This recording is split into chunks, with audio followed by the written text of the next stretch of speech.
You've probably seen the pitch. Start a dropshipping business with zero inventory, zero risk, and make thousands of dollars while you sleep. But here's the truth in 2025. That dream is dead. The golden era of cheap Chinese products shipped straight from AliExpress to unsuspecting customers is over. Tariffs are up. The de minimis loophole is gone. Shipping takes weeks. Chargebacks are rising, and ad costs are through the roof. The playbook that built 1,000 YouTube gurus doesn't work anymore. And if you're still following it, you are burning time and money. So in this video, I'm going to show you exactly why AliExpress dropshipping is collapsing and what's actually working right now if you still want to build a real profitable e-commerce business. But first off, let's set the record straight. Not all dropshipping is dead, but this one particular kind has been destroyed. I'm talking about the classic AliExpress dropshipping model you've seen in 1,000 video tutorials. Start a Shopify store today, import some products from AliExpress by using a service like AliDropship, DSers, or AutoDS, run a couple Facebook ads, and boom, you're making money in your sleep. Now for a while, that actually worked. You could take a $3 gadget from China, slap a $29 price tag on it, and then rake in cash without touching a single product. No inventory, no overhead, just a laptop and Wi-Fi. And this was peak laptop lifestyle. Digital nomads selling posture correctors from the beach in Bali. Fidget spinners, you name it. Facebook ad costs were cheap, customers didn't care about slow shipping, and no one knew you were just reselling the same stuff that they could find on AliExpress. You didn't need a brand, you didn't need repeat customers, you just needed a winning product and a credit card. Now for a few years, this form of dropshipping felt like a cheat code, but the problem with cheat codes, eventually they get patched. And today, this entire playbook, the one that made a generation of fake gurus rich, is completely broken. So what happened? How did a business model that looked like free money suddenly fall apart? Well, it wasn't just one thing. It was a perfect storm of events. Let's start with the knockout punch, the death of the de minimis exemption. For years, dropshippers relied on this loophole. If your product was under $800, it could enter the United States completely duty-free. No tariffs, no customs, no red tape, nothing. But that loophole, it's been gone since May 2nd. On May 2nd, the US officially eliminated the de minimis exemption for China and Hong Kong. Now, every single package, even a $5 trinket, is subject to taxes. And we're not talking about a small change here. We're talking about 54% duties or a flat $100 per item, whichever one is higher. So let's say you're selling a $3 bracelet from AliExpress. Under these new rules, that same bracelet now costs you either $4.62 or $103 before you've even factored in shipping or ads. Sounds insane, right? Well, here's the kicker. You don't get to choose. Every month, the carrier, whether it's USPS, FedEx, or DHL, decides which method they're going to use. So you're actually flying blind. If they go with the 54% duty, fine, you're out $4.62. But if they decide to apply the flat $100 fee, that $3 trinket just became a $103 disaster. And since this applies to every individual shipment, it doesn't just kill your margins. It wipes out the entire dropshipping model for low-cost goods from China. And at these rates, it is literally impossible to make money on any item from AliExpress shipped from China to the United States. So next, let's talk about ads. Back in the day, you could throw up a Facebook ad for $5 a day and start printing money. But today, good luck. Ad costs are up across the board. Facebook, TikTok, Google. CPMs and CPCs have skyrocketed, and customer acquisition costs are at all-time highs. In 2020, the average cost per click was around 43 cents. In 2024, it rose to 65 cents, and as of February of this year, average cost per clicks are sitting at 90 cents plus. To make things worse, when you're running the same ad for the same product as 10,000 other people selling the exact same thing, you're not running a business. You're just lighting money on fire. And that's not even the worst part. Let's talk about shipping. Back when prices were dirt cheap, customers were willing to wait 2 to 6 weeks for that order to arrive from China. Now, it wasn't ideal, but it was tolerable because they were saving money. But now that total costs have doubled, or worse, that patience is gone. People aren't willing to wait a month for something they can get on Amazon in just 2 days. Slow shipping isn't just a minor inconvenience anymore. It is a deal breaker. Today's customer expects the Amazon Prime experience. 2-day delivery, real-time tracking, easy returns, and actual customer support. Alright, so maybe not actual customer support since it's all now handled by bots, but unless your product is unbelievably cheap or completely unique, they're not buying from your no-name dropshipping store. By the way, if you're interested in learning how to start your own profitable online store, make sure you take my free 6-day e-commerce mini course below. It's 100% free and I guarantee you'll learn a lot. And then there's the quality problem. Most AliExpress products show up a month later, stuffed in a crumpled plastic bag, and it shows. Customers get frustrated. They ask for refunds. And then come the chargebacks, the complaints, and the 1-star reviews. And if it happens too often, your PayPal or Stripe account can get suspended, which means your ability to even collect payments is gone. And it's gotten so bad that an entire cottage industry has sprung up around chargeback prevention, just to help dropshippers keep their accounts alive.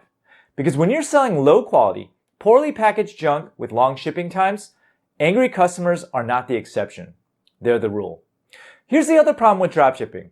Everyone's using the same tools and selling the exact same stuff. Spy tools, TikTok scrapers, product research software. The second a product starts trending, it gets cloned, slapped on 1,000 Shopify stores, and blasted across Facebook and TikTok within hours. There's no first mover advantage anymore. You're launching a product that is already saturated. Same supplier, same photos, same stolen ad, so by the time you're live, the product is already dead. This is not e-commerce. It's a short-term hustle with a ticking time bomb. But now, there's a new final boss you can't compete with, and that is called Temu. Temu is dropshipping without the middlemen. They are the Chinese supplier, the store, and the shipper all rolled into one. And it's spending billions to acquire your customers directly. You want to sell that $9 ring you found on AliExpress? Cool. Temu is selling it for just $3 with free shipping and delivering it faster than your supplier. You want to run Facebook ads? Well, you're bidding against Temu now. They're running national campaigns, Super Bowl ads, primetime commercials. You're not just up against another mom and pop dropshipper anymore.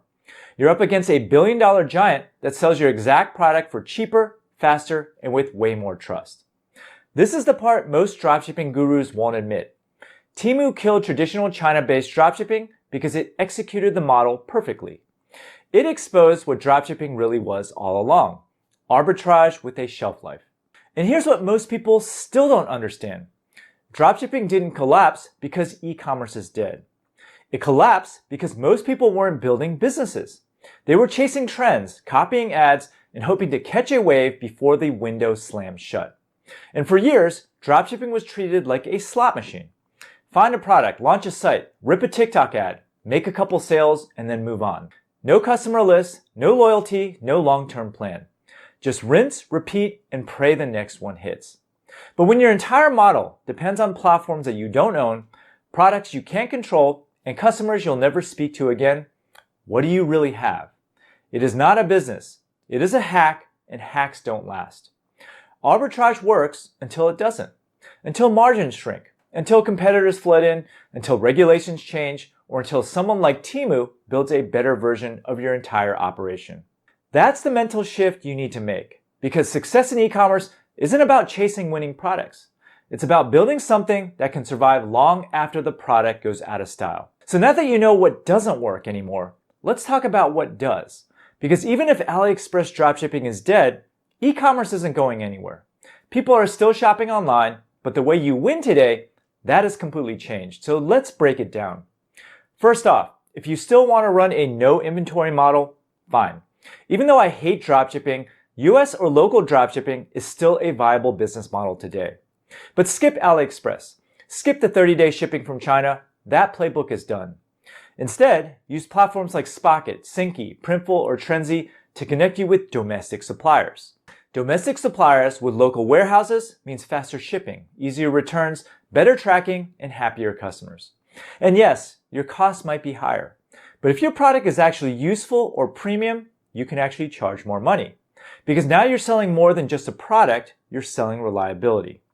But the best way to sell online is to focus on your own branded niche products. Because today, generic isn't good enough.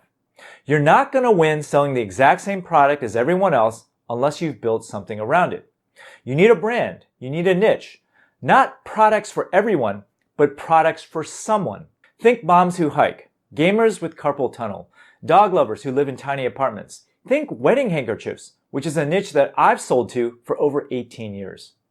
When you speak directly to a narrow group, it is much easier to stand out. And it gets way harder for a generic company like Temu to just copy what you're doing. If you can sell your own private label products and put it in a nice branded box, that alone builds trust. And in terms of getting traffic and sales, you must learn how to create content. Because if your entire strategy is run ads and hope, you are going to burn out fast. So instead, build your own audience. That means YouTube videos, blog posts, TikToks, Instagram Reels, whatever your people are watching. Show them how to use your product, share tips, tell stories, be useful. Because once you have their attention, you don't have to keep paying for it. You can email them, retarget them, build a community. That is how you create a business that lasts. So now what? What do you do next? Here's how to pivot your mindset step by step. So step 1, stop chasing winning products. Forget viral gadgets, forget spy tools. This isn't about finding the next TikTok trend. It's about building something real. So start with a niche, a real group of people that you understand. Moms who run, DIY woodworkers, first-time dog owners, doesn't matter as long as you know what they care about. Because once you know the customer, you can build for them. Step 2, find a product that solves a real problem or connects with identity. Something useful, something meaningful, not just cheap junk with a 500% markup. Look for suppliers that can offer customization, bundles, or private labeling. Step 3, build content, not just ads. Start creating. Seriously, just start a YouTube channel, a TikTok account. Teach something, share tips, tell stories from the niche that you're in, and don't just sell. Serve your audience. Because if you become the voice in your niche, the go-to person for advice or inspiration, the sales will come guaranteed. And they'll cost way less to get. Step 4 is to capture your traffic. Every visitor that hits your site, you should be collecting their email, their phone number, their permission to keep talking to them. So use pop-ups, give away something valuable, a guide, a quiz, a discount, and then follow up consistently. Build trust, build a relationship, because paid traffic is fleeting, but owned traffic, that is how you build leverage. And step 5, treat this like a real business. No more hack together Shopify themes, invest in systems, automate where you can, track your margins, know your numbers, and stop thinking short term. The goal isn't to make $5,000 this month and then disappear. It's to build something that compounds over time. Something you can sell, something you can scale, something that you're actually proud of. So yes, traditional dropshipping is dead. But e-commerce, it's never been more alive. You just have to evolve. And if you do, the opportunity in front of you right now is way bigger than anything that ever came from AliExpress. Now that you understand why dropshipping is dead, make sure you watch this video here on how to make money with e-commerce the right way.